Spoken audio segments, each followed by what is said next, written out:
Think about the last thing you did before you fell asleep last night. Maybe you scrolled through your phone, watched one more episode, or just stared at the ceiling. Now imagine doing none of that. No electricity, no walls, no lock on the door, just you, a small fire, and a darkness so complete that you couldn't see your own hand in front of your face. And somewhere out there, in that black, something was watching you. This wasn't a horror movie. This was every single night for over 99% of human history. So the question is, what on earth did our ancestors actually do at night? The answer is stranger, richer, and more emotional than you'd ever expect. Let's start with the cold, hard reality. The night for early humans wasn't just uncomfortable. It was genuinely biologically terrifying, and for a very good reason. We are not built for the dark. Humans are among the worst night vision animals on the planet. Our eyes have about 6 million cone cells for color vision in daylight. But in darkness, we're practically blind compared to most predators that hunted us. The predators that stalk prehistoric humans, lions, leopards, hyenas, giant short-faced bears, are all crepuscular or nocturnal.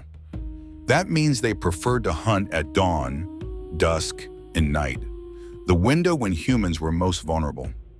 Researchers who study lion predation in modern Africa have found that lion attacks on humans spike dramatically on darker nights, particularly around the new moon. And it gets more unsettling.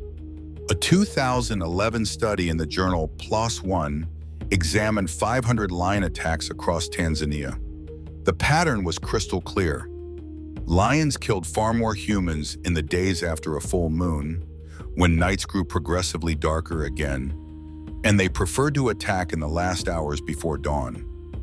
Your ancestors knew this. They felt it in their bones. Every time the sun dipped below the horizon, the equation changed completely. The hunter became the hunted.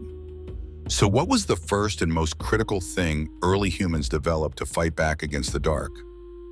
Fire. Fire is arguably the single most important technology in the history of life on Earth. And I mean that seriously. The oldest controlled use of fire has been traced back roughly 1 million years to Wonderwork Cave in South Africa, where archaeologists found burned bone and plant ash that could only have resulted from a deliberately maintained fire. But here's where it gets fascinating. Around 400,000 years ago, something shifted. Fire use became widespread, consistent, and social. It wasn't just a tool for warmth or cooking anymore. It became the center of human civilization. Fire did something remarkable to the night. It extended the social day. Think about it. During daylight hours, early humans were busy, hunting, foraging, processing food, watching for danger. There wasn't much downtime for just being together. But at night around the fire, they had hours. Anthropologist Polly Wiesner spent decades studying the Kalahari Jew Huansi Bushmen of southern Africa, one of the world's oldest surviving hunter-gatherer cultures. In 2014, she published a landmark study comparing what people talked about during the day versus at night. The results were stunning. Daytime conversations, 34% practical work talk, complaints, economic information, joking. Nighttime conversations around the fire, over 80%. Stories.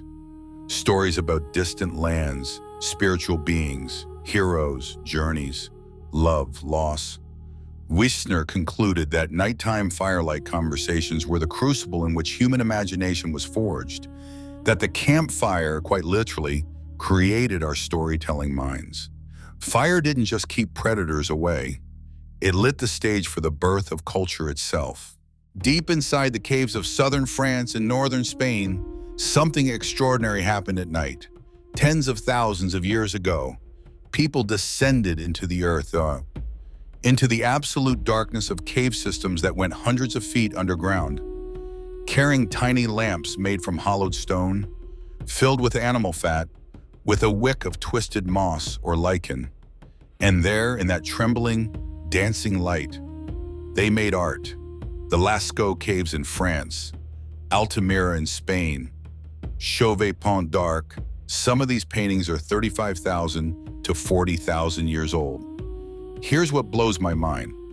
Researchers have observed that when you illuminate these cave paintings with a flickering flame, the way they would have been seen originally, the animals appear to move. The artist deliberately used the curve and contour of the cave walls to create the illusion of motion, of breath, of life. These weren't just decorations. Many archaeologists now believe these were ritual spaces, sacred places visited at night by firelight, perhaps during ceremonies, perhaps during altered states of consciousness. The night was when the boundary between the living world and the spirit world felt thinnest, and ancient humans leaned into that feeling. Now here's the part of this video that might mess with your head a little. You've been told, maybe by a doctor, a wellness app, a sleep coach, that you need 8 hours of unbroken, continuous sleep every night, that waking up in the middle of the night it is a disorder. That's not true, and ancient humans prove it. Historian Roger E. Kerr spent 16 years researching pre-industrial sleep patterns. What he found, documented in hundreds of historical texts from medieval Europe, ancient Rome, and pre-colonial Africa and the Americas, is that humans naturally slept in 2 segments. They called it first sleep and second sleep. B-roll, illustration of a medieval household, someone rising by candlelight, another person awake, writing. People would fall asleep shortly after dark, say around 9 p.m., sleep for about 4 hours, then wake up for 1 to 2 hours around midnight, then sleep again until dawn. And what did they do in that middle of the night waking period? Everything. They talked with their partners. They prayed. They interpreted their dreams. Because dreams were profoundly meaningful to ancient peoples, often seen as messages from the spirit world or the ancestors. They had sex. They visited neighbors. They lay still and just thought. Music softens. A study of 3 modern hunter-gatherer communities, the Kung of Botswana, the Hadza of Tanzania, and the Tsimane of Bolivia, by researchers at UCLA confirmed this. Published in 2015 in Current Biology, the study found these communities typically slept 6.5 to 7 hours per night, not 8, and they didn't go to sleep immediately after sundown. They stayed awake for several hours after dark and often woke during the night. The invention of the light bulb didn't just change the day, it compressed and disrupted a sleep pattern that had existed for hundreds of thousands of years. Here's something beautiful. In 2008, archaeologists in the Hohl Fels cave in southwestern Germany unearthed a bone flute, carved from a vulture's wing bone with 5 finger holes, dated to 40,000 years ago. 40,000 years. That is the oldest confirmed musical instrument ever found. And it wasn't made from practical necessity. It wasn't food. It wasn't a weapon. It was music. Research into living hunter-gatherer cultures reveals that nighttime gatherings almost always involve communal singing, rhythmic clapping, and dance. Among the Hadza of Tanzania, nights are filled with epime, a ritual nighttime dance performed specifically after dark, believed to connect the living to the spirit world. Dance and music around the fire weren't entertainment in the modern sense. They were technology, psychological and social technology. Music synchronizes heartbeats. It releases oxytocin, the bonding hormone. It creates what psychologists call entrainment, a phenomenon where individuals fall into the same physiological rhythm. In short, singing and dancing together at night around a fire literally made people feel like one organism. It built the social trust that made cooperation and therefore civilization possible. Think about that the next time you're at a concert or singing along to something in your car. You're doing something your ancestors did 40,000 years ago for the very same reason.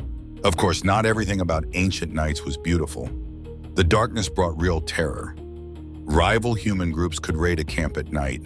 In fact, anthropological studies of conflict in hunter-gatherer societies show that dawn raids attacking a sleeping community just before light were among the most common forms of prehistoric warfare.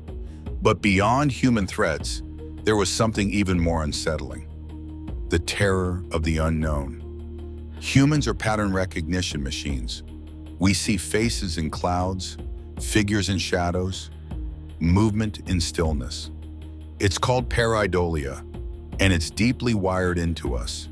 Because in the ancient dark, assuming something was there and being wrong was survivable. Assuming nothing was there and being wrong was fatal. This is likely the origin of much of humanity's early religion and mythology. The things that ancient people heard at night, screams, growls, strange cries, and couldn't explain, became monsters, demons, spirits, monsters. The night was the birthplace of the supernatural. Every culture on Earth, from ancient Mesopotamia to the indigenous peoples of the Americas to the earliest records of ancient India and Egypt, they all have rich, vivid mythology about what lives in the night. This wasn't superstition born from ignorance. It was intelligence, the mind making meaning from danger. Here's one final thing ancient humans did at night, something we have almost entirely lost. They looked up. For hundreds of thousands of years before a single artificial light existed anywhere on Earth, every human being who ever lived went to sleep under the most spectacular light show in the cosmos. The full Milky Way. Every night, without exception. Today, 83% of the world's population lives under light-polluted skies. 1/3 of humanity has never seen the Milky Way with their own eyes. Our ancestors knew the night sky the way we know our phone screens. They tracked the stars to navigate, to mark seasons, to time planting and migration. The constellation Orion was recognized across cultures that had no contact with each other. From ancient Egypt to the Aboriginal peoples of Australia to the Lakota Sioux of North America. Some scholars believe that the circular arrangements at ancient sites like Stonehenge weren't just calendars. They were observatories, built so that communities could gather at night and read the sky together. And then there were dreams. In virtually every ancient culture, dreams were not random noise from a sleeping brain. They were messages from ancestors, from months, from the future. The ancient Egyptians had professional dream interpreters. The Greeks built dream temples, places called Asclepions where the sick would sleep and wait for a healing vision. In ancient China, the Book of Dreams was a sacred government document. Dreams were the night's most intimate gift, a private world that belonged entirely to you. So, what did ancient humans do at night? They gathered. They told stories so compelling they wired our brains for narrative forever.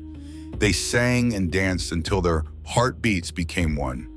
They slept in 2 shifts, waking to dream, to talk softly, to feel the warmth of the person next to them.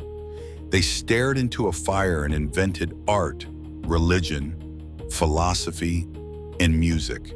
They were terrified and transcendent, vulnerable and creative. They were, in the most essential sense, us. The next time you turn off the lights and complain you can't sleep, remember that somewhere deep in your biology, your body is still running an ancient program, still listening for predators, still craving a fire, still telling stories in the dark. You are the product of every human being who survived the night and found something meaningful in it. That's not a small thing. That's everything.